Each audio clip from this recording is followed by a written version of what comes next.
Шалва Аманашвилиден мугалимдерге жана ата-энелерге 7 акылман кеңеш. Материалды кыргыз тилине которгон Жетиген мектеп лицейинин мугалими Көкөева Рахат. Даярдаган үн коштогон Кыялбек Ахматов. Урматтуу кесиптештер, биз төмөндөгү суроолорго жооп издеп көрөлүчү. Эмне үчүн мугалим бааны чыбык сыяктуу балага кезебөө керек? Балага кантип туура белек берүү керек? Эмне үчүн окуучулардын дептериндеги жашыл сыя кызыл сыяга караганда жакшы? Кандай окуучулар менен сыймыктануу керек? Мына ушул суроолорго жооп табуу үчүн Шалва Аманашвилинин 7 акылман кеңешине көңүл буралы. Биринчи кеңеш. Балдардын жумушунан каталарды эмес, жетишкендиктерин издегиле. Албетте, биз билебиз, көпчүлүк кесиптештер балдардын каталарын издейбиз. Аларды таап, баса белгилеп, көзүнө сайып көрсөтүүгө аракет жасайбыз. Текшерүү иш жазуунун алдында окуучуларга айбаттуу жүз менен карап, текшерүү иш даярсыңарбы деп жарыялоонун кереги жок. Эгерде авторитардык педагог болууну каалабасаңыз, бул чыгармачылык иш. Жооп берүүдө өзүңөрдү мүмкүн болушунча жакшы жактан көрсөткүлө деп айтыңыз. Ошондо балдар коркушпайт жана жыйынтык жакшы болот. Бул көп жолу тастыкталган сунуш. Бир жолу окуучу кыз кызыл сыя менен чийилген дептерин ачты да ыйлап жиберди. Мен математиканы жек көрөм. Мен эч нерсени түшүнбөйм. Бардыгы кызыл менен чийилген. Бардыгы ката. Бала айлаганда менин жүрөгүм тилинет. Бирок мен гумандуу педагогиканын принциптерин түзүүдө балдардан үйрөнүү керектигин билчүмүн. Ошондуктан мен эмне үчүн мугалимдер дайыма катаны издешет деп сураган кыздын үнүнө кулак салдым. Анан Сомлинскийдин балдарды ийгиликтен ийгиликке, кубанычтан кубанычка жетелегиле деген сөзү да эске түштү. Кийинки күн эле окуучулардын дептерлери менен иштеп жатып, мен кызыл сыяны жашылга алмаштырдым. Ошондон баштап мен окуучулардын жумушунан катан эмес, жетишкендиктерди издейм. Сүйлөмдө бир сөз туура болсо, бир математикалык мисал туура чыгарылган болсо, бул жетишкендик. Мен муну жашыл сыя менен белгилейм. Азаматсың. Мен кубанычтамын. Мен таң калдым. Мен сени менен сыймыктанам. Анан дагы менин столумдун үстүндө дептер боло турган.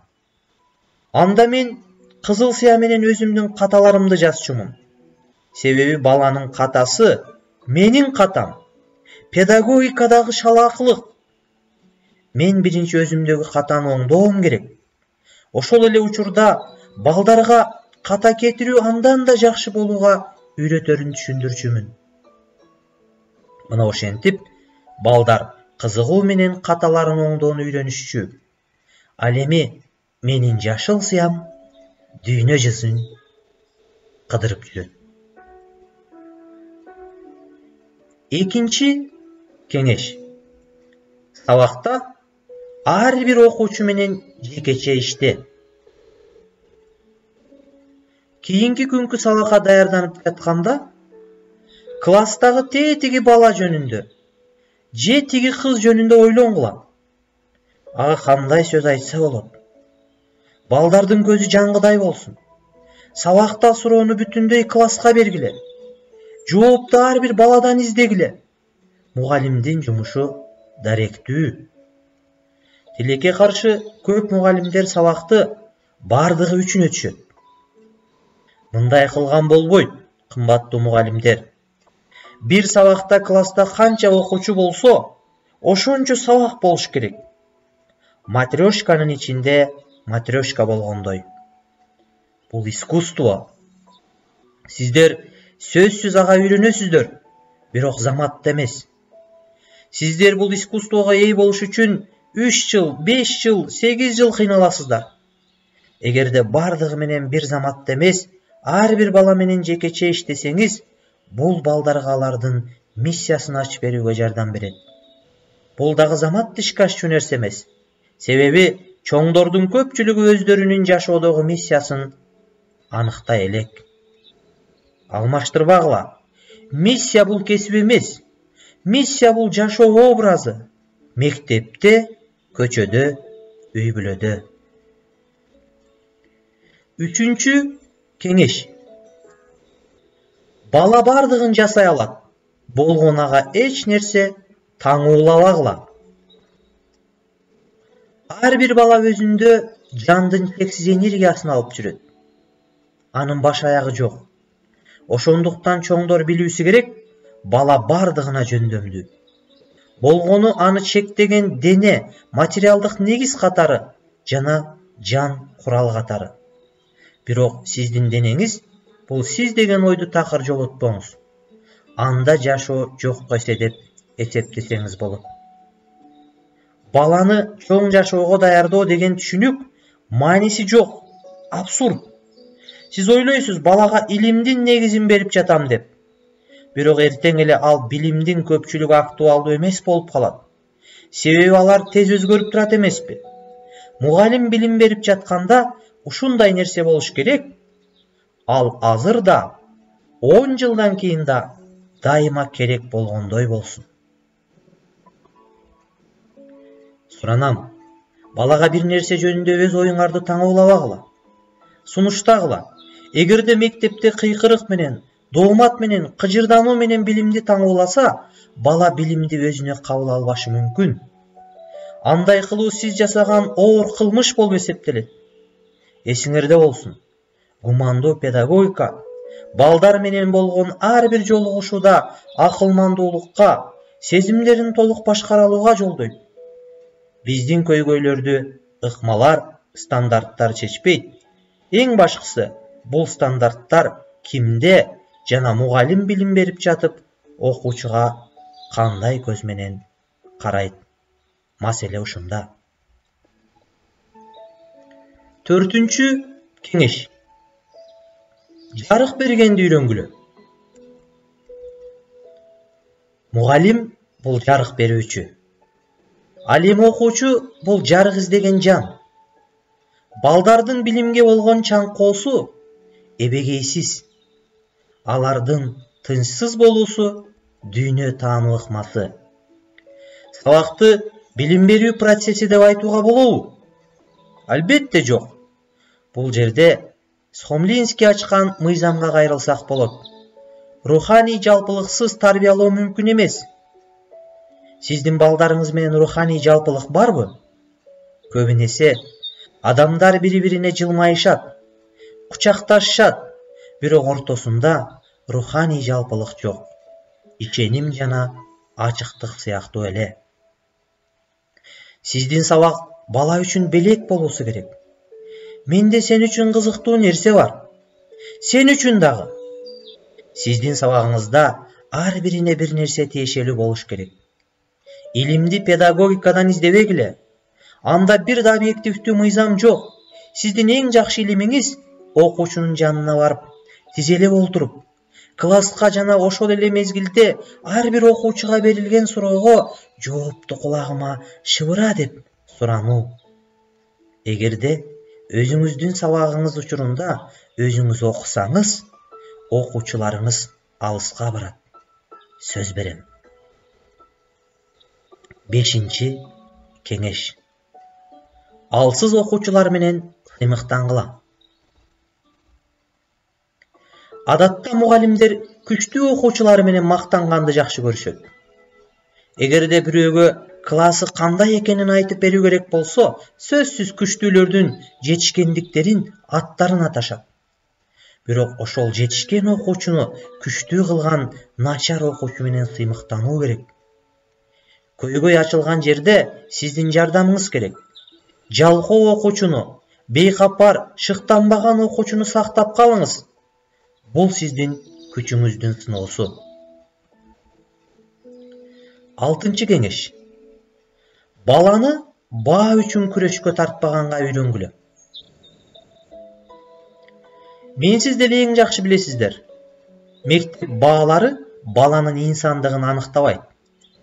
Баа анын тагдырын чечпейт. Муну да силер эсиңерге түйгүлө. Муну эстен чыгарып, баланы басып жүргөн цифра катары караган мугалимге уят болуу керек. Цифрага карап аны баалайт. Ал жакшыбы, же жаманбы, жөндөмдүүбү же жокпу, ал адам болуп чыгабы же жокпу.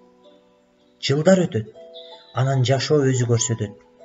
Жаман окуучулар жакшы, боорукер адам болгонун, алардын кимдир бирөөсү чоң талантын көрсөтүшү мүмкүн. А баанын тумандыгынан мугалим муну көрбөйт.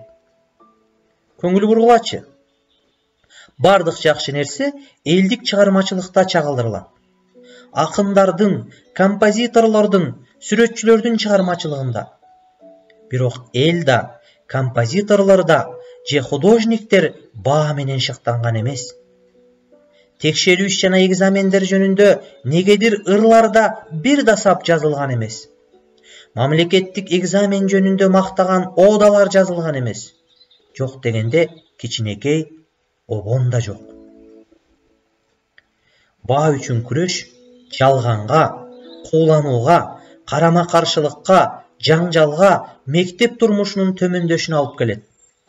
Ананда үй бүлөгө жана ата-энеге өзүнүн баласын инсан катары таанууга жолтоо болот. Мен ишенем, баалар педагогикалык жана психологиялык жактоого татыктуу эмес. Себеби алар мажбурлоонун фактору. Балансыз деле окууга жана билүүгө умтулат. Бул анын маңызы. Чоңдор ага дагы камчы жана татымалдарды кошкусу келет. Камчылоону колдонушат. Бул жерде көйгөй өзүнүн авторитаризмине ишенген мугалимдерде. Баалардын колунда. Балдар коркконунан сабакта өзүн тиги же бул деңгээлде жакшы алып олтурат. Бала менен ушундай мамиле түзүңүз, баалар анын жашоосун караңгылатпасын. Активдүүлүгүн, өзүнүн жөндөмүнө болгон ишенимин арттырыңыз. 7-чи кеңеш. Балдарга белекти туура тартуулагыла. Бала кубанычтуу жан. Ал кубануу үчүн, кубантуу үчүн төрөлөт. Жаны ал жолдуу болот эгерде жакшы ата-энеден төрөлсө. Кубаныч бул тарбиялоонун эң зор күчү. Руханий жан дүйнөсүн азыктандыруу. Балага кубаныч тартуулоонун эң таркаган түрү бул белек берүү. Белек канчалык капысынан көпкө күтүлгөн жана каалаган болсо, бала ошончолук кубанычта болот. Бирок белекти туура берүү үчүн жөнөкөй шарттарды карманыңыз. Белектин жардамы менен балада ойготкубуз келген кубаныч сейрек болуусу керек. Балага ал эңсеп жүргөн нерсени белек кылыңыз. Эч кандай шарты жок белек кылыңыз. Бала өзүн милдеттүү сезип калбасын. Бала сизди кандай гана ызалантпасын, белек менен өч албаңыз. Белекти көңүлдүү тартуулаңыз. Кээде айтыңыз, көзүңдү жум. Эми ач.